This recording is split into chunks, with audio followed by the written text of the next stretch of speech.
What's going on, everybody? This is Dominic St. Clair here, and I'm bringing you a spoiler review for the movie Blowout from 1981.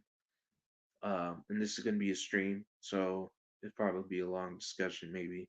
Not too sure on like how long the length is for it, but I'm just gonna go kind of like kind of into it, because this is a movie that I think needs to be talked about a little more. Um, this is one of Brian De Palma's films, um, and it's definitely an interesting and creative type of type of film, So I just think that that should be talked about. So without further ado, let's get into it. So I just want to say, when it comes to John Travolta and his performances, it's probably one of his best ones so far. Um, just the range he has when it comes to the seriousness and stuff, and I think like when it comes to that, it really works here. Especially for John.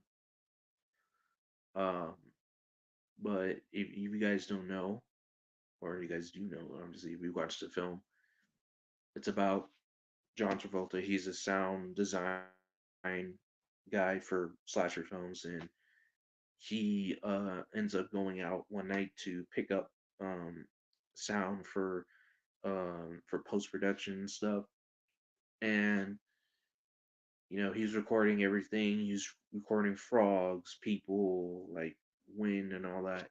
He ends up hearing a car coming.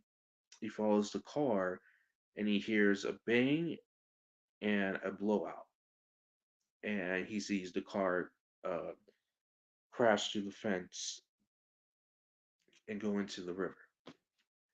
So instinct, he decides to go swim down there and trying to save whoever's down there.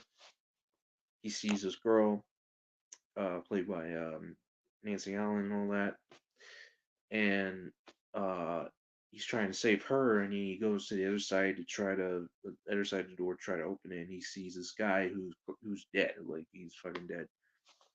But he ends up saving the girl, pulls her out, and then takes her to the shore and all that stuff, and then cut to the hospital where he's getting interrogated by this dude who's like trying to he's asking him, why did you save this girl, like why you know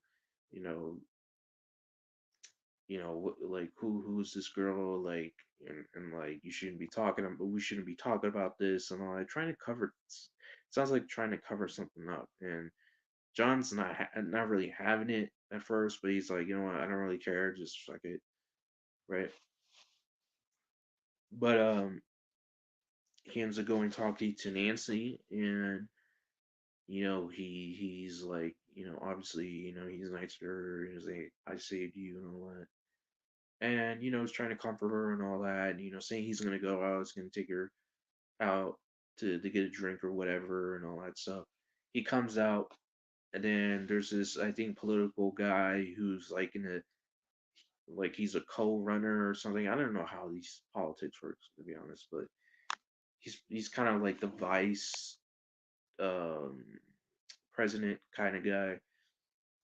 Um and he brings Charles Volta into a room. He talked to him. He says, "You gotta forget about all this. Forget about the girl. Forget it." He's like, "What is going on here? Why do you keep telling me this? Why do you guys keep telling me this?" And he says that the person that died in the crash was going to be the next president. Um, and I was like, "Whoa," you know. And um, so he's kind, he's confused. He's just like, well, what the hell is going on? So he takes Nancy. They go to this motel, and he starts to get this, like, interest on like the case and all that. And he pulls out his audio recorder that he recorded that night, and he starts listening to it. he's tracking the motions with his pencil, or, the sounds he's hearing when he was recording. We get to the part where he he starts listening to the blowout and all that, and he keeps rewinding it because he's starting to hear something that doesn't sound like a blowout, and he keeps rewinding it, and he gets to a point where he hears like a gunshot and then a tire pop right after. And from there on, he's like, "Oh shit! Like, I think I just captured like a political assassination, technically. Like, I think I captured evidence of a political assassination." So he brings it up to Nancy. Nancy's not really buying it, you know. But then he ends up like going and to the police officer and all that, trying to like tell him it's a political like assassination thing, thinks it's a conspiracy. And I think in between from what I said about the motel to what I'm talking about now, it's like he actually started like investigating more stuff. He actually started taking recordings, and he gathered pictures and everything, and he was able to go to the cops with it. Well, the cops of course don't believe him, thinks that he's in that case, right? So then he ends up going and getting the tapes, giving it the the cop, but they're all blank. They're all blank, and nothing's on it. And he's confused. He's actually fucking aggravated. And he's like, "What? I just gave you all this evidence." But turns out there's this guy who was there that night that shot the tire and ended up killing the president, the upcoming president. And he's over here trying to cover things up. He's trying to like tie loose ends, and he's trying to get rid of any evidence that is related to the assassination.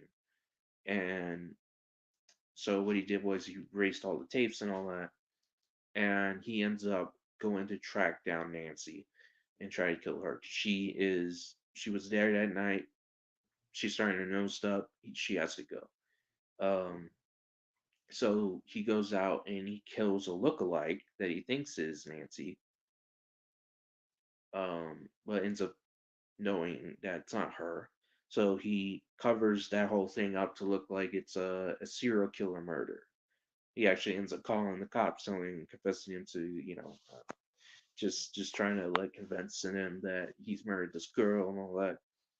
So it's another cover up within itself. So we go to John. You see, he's at this point he's just losing his mind. Right? Reporter comes in, tries to convince him to give him the evidence, to so he can, cast it on the news live, and everyone's going to believe John. But John's not trusting him, of course. But then eventually he ends up remaking like the tape.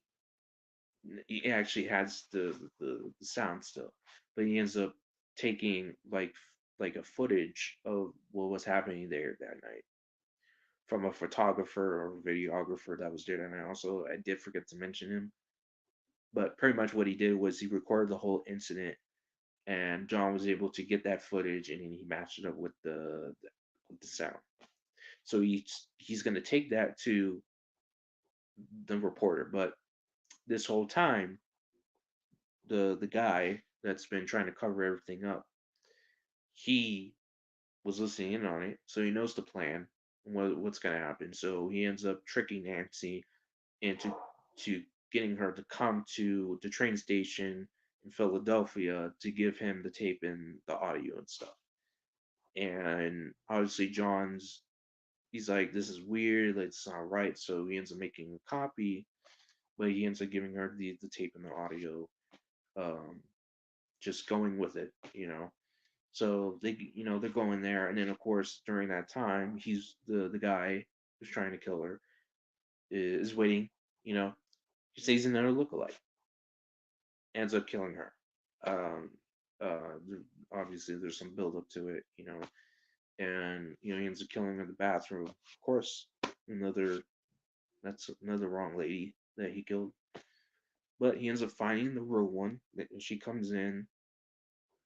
He takes her to the subway station. John is running around trying to find her and all this stuff. And he ends up getting to the subway where they're at, but they're already on the subway. They're going to the celebration for I think it's like Fourth of July or something like that. And John is on the he goes in the car. He starts driving like crazy. He's trying to get there fast. He ends up crashing, knocking himself out for hours. And by the time he wakes up, Nancy's already giving the guy the tape and the recorder and everything. He ends up throwing in the water, and then he captures Nancy and takes her to next to a monument of some sort. And in the meantime, John is you know running to it, and he's trying to get her. He doesn't know where she is exactly, but then she hears screaming from the monument, and um, he sees her and the guy, so he runs towards them. And in slow motion, by the way, they did a slow motion shot, and he gets there. He ends up killing the guy successfully, but ends up failing of keeping her alive. She actually ends up dying, and he couldn't save her. Ends up losing everything, like when it comes to the evidence and all that. So there's no way for him to actually expose these people behind the assassination. This guy who ends up like covering everything up is actually just like a soldier of some sort, or like he's more like a person working for somebody. So just because he's gone doesn't mean that John succeeded in his mission to try to expose these people. So he was recording that event that was happening, right? And he recorded the screaming she did before she died. He ends up going and putting that scream into one of the slasher movies he was doing sound for, and it was a great scream. They love it, and he's just like, "Oh, it's a great scream" and all that. Obviously sad and all that, and then he used to scream again, and he's just like defeated. He's mortified. He's defeated, and it was a dark ending for a movie, especially a movie like that, where the bad guy wins. The bad guy wins. So when it comes to a movie like this, like Blowout, I recommend this. I recommend this to everybody. Now, obviously, this is a spoiler, so I'm guessing the people who are watching this already seen the movie. So just give me your thoughts in the comments. Kind of tell me like what. Um, sorry, but tell me like what your thoughts are in this movie. Do you like it? Do you don't like it? If you like it, what is it about it you do like, and what is it about you don't like? Um, and just give me your thoughts. Is this an underrated classic, or is this just something that's not really much? And for me personally, I think it's underrated. I think it's one of the most unique thriller movies, uh, thriller suspense. So, and especially involves a political conspiracy. I think that's interesting, and mix it with a guy that does sound for horror movies and stuff. So it's a very interesting like blend. So just give me your thoughts in the comments and stuff, and I'll respond to it. See what respond to what you guys are saying, all that, and it'll be good stuff. So thank you for watching, and I'll see you guys later. Bye.